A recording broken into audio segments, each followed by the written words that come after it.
I think one thing that episode 4 did is left us foaming at the mouth for episode 5. Especially that cliffhanger is something to behold. I mean, it is so convoluted that I needed to make this video in order to explain that a lot of people are not considering something sinister is definitely happening. Something is really off. I don't think we're gonna have a nostalgic great episode 5. I think it's gonna be tumultuous and it's gonna be very, very challenging for Ahsoka. This is the first time I think we're gonna see Ahsoka extremely vulnerable. A vulnerable Ahsoka that we've not seen in these past 4 episodes. I think we've all been misled by Dave Filoni during the final scene of episode 4 because, ladies and gentlemen, I don't think this is the real Anakin. If we look at it again, I don't think it's Force Ghost Anakin, Revenge of the Sith Anakin. It's something completely different, and I'm gonna explain to you exactly why and what it means for episode 5. Let's first begin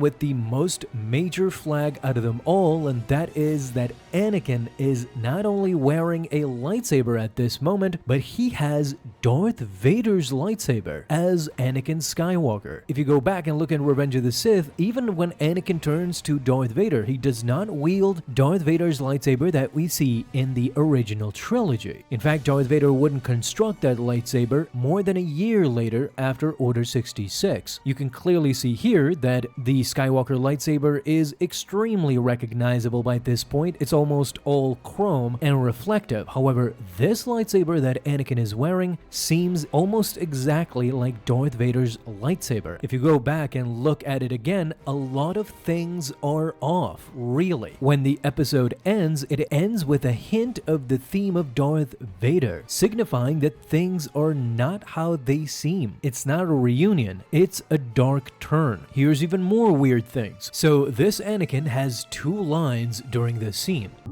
Hello, Snips. I didn't expect to see you so soon.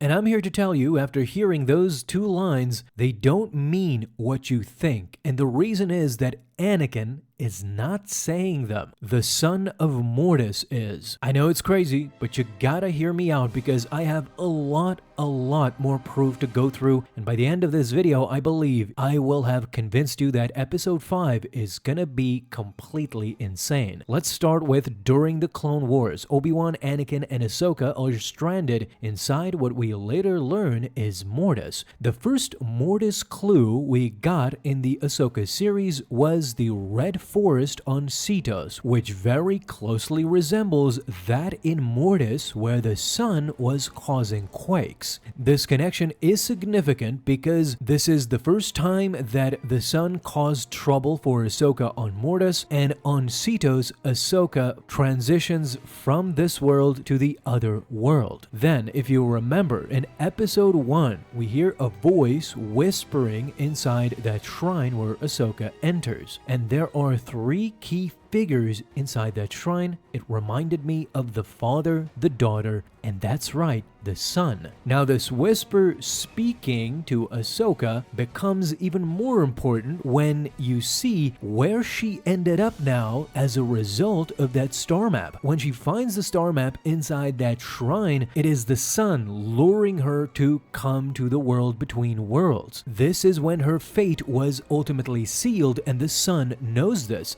This is why from that point on, whatever Ahsoka did, it ultimately would lead her to the world between worlds where we see her now trapped with this imposter Anakin. So it all comes back, full circle. Ahsoka falls from these ruins leading to the world between worlds where Ahsoka is met by this imposter. The Son knows Ahsoka personally, and what's worse, he briefly even turned Ahsoka to the dark side, if you remember. It took a lot to turn her back to the light. The Son knew that Anakin called her Snips, and the line "I didn't expect to see you so soon" can be attributed to the Son also because he hasn't seen Ahsoka since the Mortis arc, and he is saying this in jest, of course. Now, if you're saying to yourself, well, how did the Son actually enter this world and knew when and how to meet Ahsoka? Well, we've got an answer for that too. This exactly coincides with an Ezra Rebels series connection. because before Ezra enters the world between worlds on Lothal, the mural he encounters before the gateway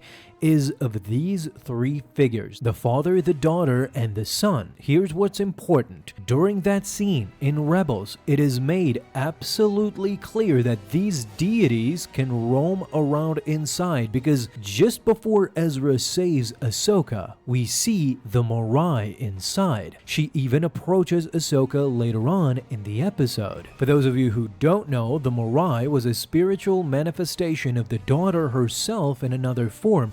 She would follow and protect Ahsoka many a times. We see her when Ahsoka is leaving after her duel with Darth Vader. We also see her when Darth Vader finds Ahsoka's lost lightsaber. So if the daughter can be in here, and ironically with Ahsoka no less, the same can be said of the son, who has now taken the form of Ahsoka's former master Anakin, who Ahsoka clearly feels she abandoned in his time of need. The son knows this perfectly well, as in the Clone Wars during the Mortis arc, the son does something he was strictly forbidden to do. He shows Anakin his dark future. He shows Anakin how he will become the fallen Jedi. Now hold on to your seats, folks, because this is insane. Let's go back and look at the title for episode 4. Yes, you're seeing that right. The episode is called Fallen Jedi, and it wasn't about Baylan or Shinhati. It was about the imposter Anakin that secretly is the son and is going to try and manipulate Ahsoka. I mean, who better? He is the perfect example of a devil in the Star Wars universe. He was able to manipulate almost anybody he set his mind to. In the Mortis arc, Anakin actually falls to the dark side and serves alongside the son, and he knows exactly how to manipulate Ahsoka as well. I mean, for crying out loud, during episode 4, even Baylan played to these feelings of Ahsoka pretty well, to her traumas. Baylan even mentions that few lived to see what Anakin Skywalker became, and that Ahsoka abandoned him. If Baylan is this manipulative and knows where to hit you exactly, as we see with Sabine as well, what can be said about the son, who, as I said previously, is the example of the devil? But wait, we have more. Dave Filoni clearly is leaving clues all over the place for us to notice, because Dave Filoni does everything on purpose, and for us to notice, he gives this imposter a Darth Vader-ish lightsaber. Then the score shifts just as the episode ends, signaling that dark times are ahead for Ahsoka, and that this meeting is not what it seems. Something sinister is going on. Still not convinced? Not to worry. I have more to show you, believe it or not.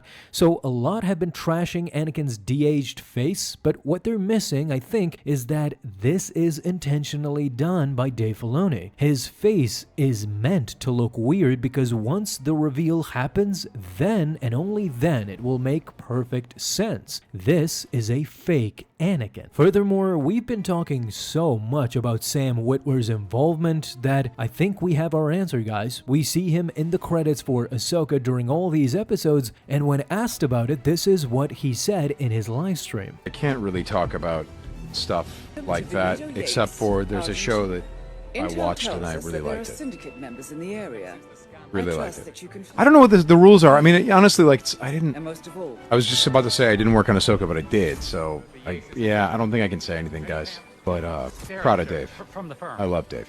We first thought he was the Inquisitor Marek, but now that this was disproven and Marek is dead, we still have no idea what actually Sam Witwer did for the show, until we take a closer look and realize that in fact it was Sam Witwer who voiced the Son of Mortis in the Clone Wars. Now we're getting the full picture. Sam says in his livestream he can't talk about it, and since we see now that he isn't playing Starkiller in the show, it is perfectly believable that he will voice the son once he reveals himself to Ahsoka in Episode 5. This video was a barrage of information, I know, and believe me, there are so many red flags that I just couldn't ignore them. Everything fits into place, and honestly, Episode 5, I think it's going to be one of those gigantic episodes for Star Wars that I think it's going to change everything. I think we're going to remember that episode for a long, long time to come. Let me know all your thoughts down below.